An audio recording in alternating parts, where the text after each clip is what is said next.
લોકસભાનો ગઢ જીતવા માટે ભાજપ અને કોંગ્રેસ એડી ચોટીનું જોર લગાવી રહ્યા છે। આ વખતે સૌરાષ્ટ્રની બેઠક પર બંને પક્ષની નજર છે, જ્યાં રાજકોટ, જામનગર, જૂનાગઢ અને ભાવનગર પર ભાજપનું પલડું ભારે છે, જ્યારે સુરેન્દ્રનગર બેઠક પર કોંગ્રેસ આગળ છે। પરંતુ અમરેલી બેઠકની વાત કરીએ તો ભાજપે અહીં નારણ કાછડિયાને રિપીટ કર્યા છે, કારણ કે તેમની જીતની શક્યતા વધારે હતી। તો કોંગ્રેસે પરેશ ધાનાણી પર પસંદગીનો કળશ ઢોળ્યો, જેનાથી કોંગ્રેસનો આંતરિક જૂથવાદ શમી ગયો છે।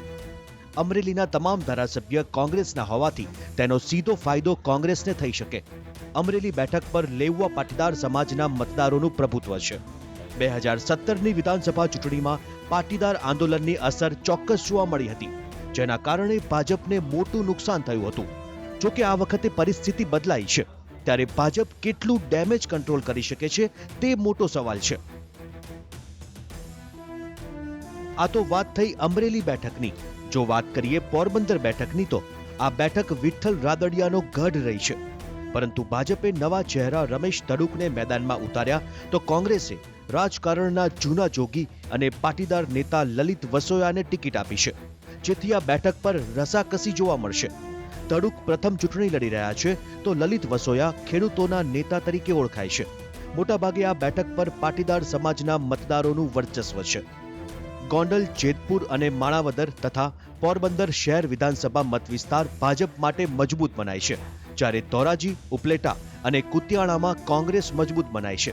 ત્યારે આ બેઠક પર કોણ જીતશે તે જોવું રસપ્રદ રહેશે। TV9 ગુજરાતીની YouTube ચેનલને સબસ્ક્રાઇબ કરો અને બેલ બટન જરૂરથી દબાવો, જેથી દરેક વિડીયોના નોટિફિકેશન તમને મળતા રહે।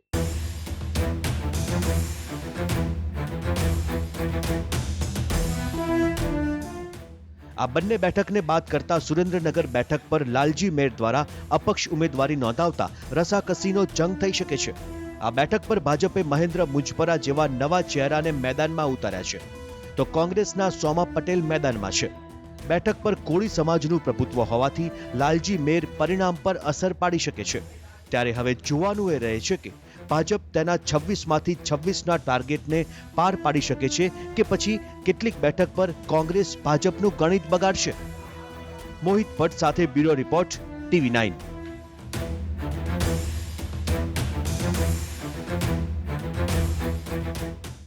TV9 ગુજરાતીની YouTube ચેનલને સબસ્ક્રાઇબ કરો અને બેલ બટન જરૂરથી દબાવો, જેથી દરેક વિડીયોના નોટિફિકેશન તમને મળતા રહે।